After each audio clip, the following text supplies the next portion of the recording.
Bonjour et bienvenue dans cet exercice. C'est un extrait d'un examen régional mathématique, partie des fonctions affines et linéaires. Dans cet exercice, on vous propose la fonction affine suivante, soit f une fonction affine telle que l'image de 1 c'est 1, l'image de 2 c'est 8. Pour la question A,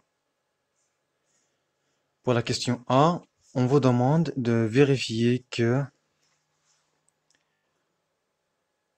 la forme de la fonction f est la suivante. On vous propose de démontrer que f de x égale à 7x moins 6. Il y a deux méthodes différentes. Soit on démontre que les points suivants 1, 1 et 2, 8 appartiennent à la courbe de la fonction f, ou bien on doit refaire le travail pour construire notre fonction f déterminée par 7x moins 6. Alors, on peut choisir deux méthodes différentes pour la question 1a. Alors, méthode numéro 1, c'est la méthode classique. C'est quoi cette méthode? Alors, la fonction f, puisque f est une fonction affine, alors la forme générale d'une fonction affine est la suivante, ax plus b. Avec a, c'est le coefficient, et b, c'est l'ordonnée à l'origine. Qu'est-ce qu'on a? On a f de 1, dans les données, on a f de 1 égale à 1. L'image de 1 égale à 1. L'image de 2 égale à 8. Très bien. Donc, on peut calculer notre coefficient. A égale, c'est la différence des images sur la différence des abscisses ou bien des antécédents. F de x, il joue le rôle de f de 1. F de y, il joue le rôle de f de 2. F de 1 moins f de 2 sur 1 moins 2. L'image de 1, c'est 1. L'image de 2, c'est 8. 1 moins 2, c'est combien? C'est moins 1. 1 moins 8, c'est moins 7 sur moins 1. Et le résultat vaut 7. Donc A égale à 7. Donc, f de x, on remplace a par sa valeur, par 7. 7x plus b. Il nous reste maintenant à calculer la valeur de b par remplacement. On a f de 1 égale à 1. Donc, f de 1 égale à 7 fois 1 plus b égale à 1. 7 fois 1, c'est 7. 7 plus b égale à 1. On obtient une équation de premier degré en inconnu. Donc, b égale à 1 moins 7. Donc, le résultat égale à moins 6. Donc, la forme de la fonction f est la suivante, c'est 7x moins 6.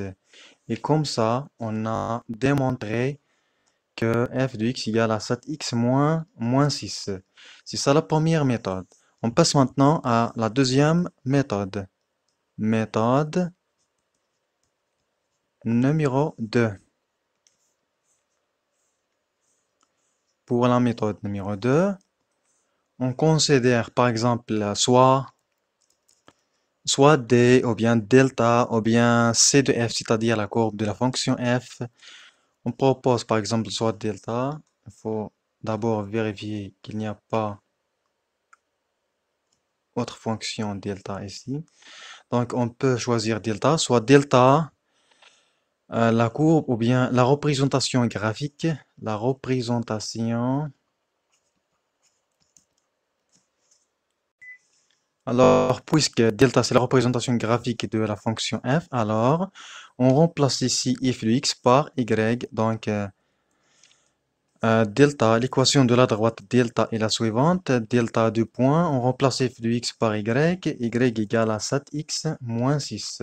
avec 7, c'est la pente ou bien le coefficient directeur de la droite delta, et moins 6, c'est l'ordonnée à l'origine. Alors, qu'est-ce qu'on doit démontrer? On doit démontrer que le point, il faut d'abord construire les points. Le premier point, c'est de coordonnées 1, 1. Par exemple, A de point 1, 1. 1 pour l'abscisse et 1 pour l'ordonnée. Et le deuxième point, c'est le point B. Il faut choisir un autre point que A. Donc, en revanche, on peut choisir un autre point, par exemple E, de coordonnées 1, 1. Et le deuxième point, c'est le deuxième F, et le point F, ou bien F, de coordonnées 2, 8. Donc, il faut démontrer que les deux points suivants appartiennent à la droite delta. Donc, on a F, on a le point E, c'est de coordonnées 1, 1. Et le deuxième point, c'est le point F de coordonnées. De coordonnées, quoi? Les coordonnées de 8. De 8. Donc, le but, c'est de démontrer que le point E appartient à la droite delta. On a ça, c'est XE, et 1, c'est YE. 2, c'est XF, et 8, c'est YF. Pour le premier point, on remplace ici X par XE. On a 7XE, moins 6 égale 7 fois 1. Puisque XE égale à 1, moins 6. 7 fois 1, c'est 7. 7 moins 6 vaut 1. Et 1, il joue le rôle de YE. Donc, le point E appartient à la droite delta. Très bien. C'est la même chose pour le deuxième point. 7 fois 2, c'est 14. 14 moins 6, c'est 8. Et 8, il joue le rôle de YF. C'est YF. Alors,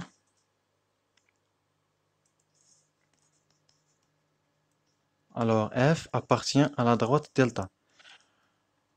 On déduit alors que E et F appartiennent à la droite delta. Delta, c'est quoi? C'est la représentation graphique de la fonction f,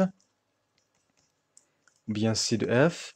Les deux points E et F appartiennent à cette représentation graphique. Puisque la représentation graphique d'une fonction affine est une droite, alors on déduit que la forme de la fonction f est 7x moins 6. Et vous pouvez choisir n'importe quelle méthode. À vous de voir. On passe à la question B. 1B.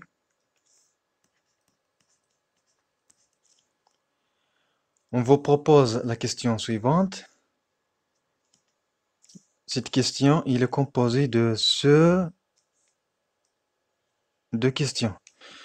La première question, c'est déterminer l'image de nombre moins 1 par la fonction f. C'est une question directe. On a f de moins 1. Juste, on remplace dans cette formule, on remplace x par sa valeur, par moins 1. Donc, c'est 7 fois moins 1, moins 6. 7 fois moins 1 vaut moins 7, moins 7, moins 6. Le résultat égale à moins 13. Donc, l'image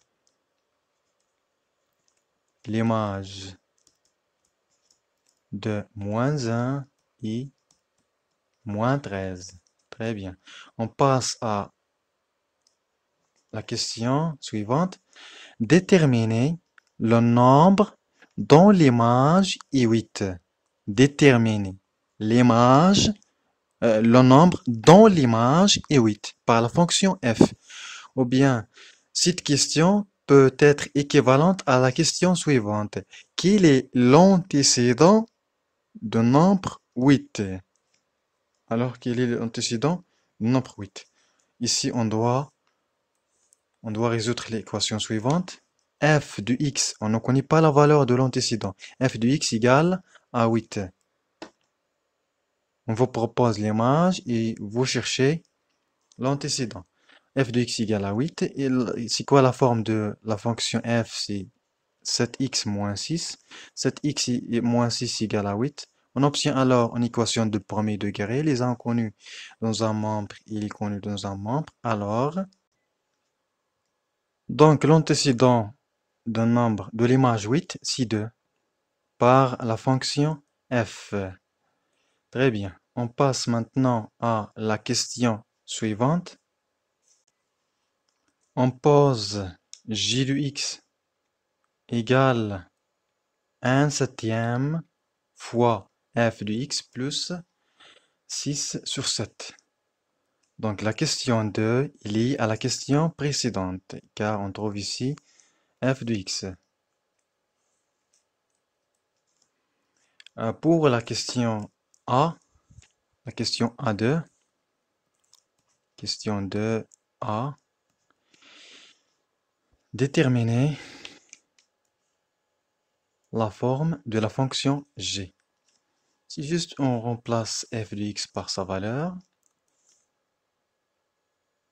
on a f de x égale à 7x moins 6. Alors on remplace dans la forme de g, donc g de x égale 1/7 fois f de x plus 6 sur 7 égale 1/7. F de x, c'est combien? C'est 7x moins 6, entre parenthèses, car c'est une quantité composée, plus 6 sur 7. On fait le développement. Donc 1/7 fois 7, on simplifie par 7, il nous reste x, moins 6 sur 7, plus 6 sur 7. Alors on obtient, on simplifie par 6 sur 7, car la somme de deux nombres est opposée égale à 0, donc j de x égale à x. Alors on constate ici que j de x est une fonction linéaire car pas de b, la valeur de b égale à 0, et aussi c'est une fonction affine puisque toute fonction est linéaire, et aussi en même temps c'est une fonction affine. Donc pour la question b, quelle est la nature de la fonction g? La fonction g est une fonction linéaire. La question de b, g de x égale à x, donc g est une fonction linéaire. Il est plus précis cette fonction affine. C'est une fonction affine, oui, et c'est une fonction aussi linéaire, et on prend le terme le plus précis, c'est-à-dire la fonction linéaire. Très bien. On passe à la question G. Vérifiez que le point A de coordonnées 2, 2 appartient à la représentation graphique de la fonction G. Pour la question, c'est la question 3. La question G. La question C. Question C. Pour la question C, on pose ici soit, par exemple, C de G, c'est-à-dire la courbe de la fonction G. C'est une droite, puisque c'est une fonction linéaire, ou bien une fonction affine. Soit C de G, la représentation, C de G, la représentation graphique de la fonction G. Et c'est mieux de prendre, par exemple, delta ou bien D, c'est mieux, pour ne pas confondre entre la courbe et une droite. La courbe, c'est une chose, et la droite, c'est une chose. À vérifier ultérieurement. Ce qui nous intéresse maintenant, c'est de montrer que le point A de coordonnées 2, 2 appartient à la courbe de la fonction g. Donc, on remplace ici, dans g de x égale à x, on remplace g de x par quoi? Par y. Donc, y égale à x. On remplace, j'ai dit, on remplace g de x par quoi? Par y, g de x égale à x, c'est-à-dire y égale à x. Ça, c'est l'équation de notre droite. Le coefficient directeur, c'est 1. L'ordonnée à l'origine, c'est 0. Pas de B. Et le point A, c'est de coordonnées 2, 2. On peut vérifier maintenant. Ça, c'est XA. Ça, c'est YA. Il suffit maintenant de vérifier que on a ici XA égale 2, I2. Il joue le rôle de YA. Donc, le point A appartient à la courbe de la fonction G.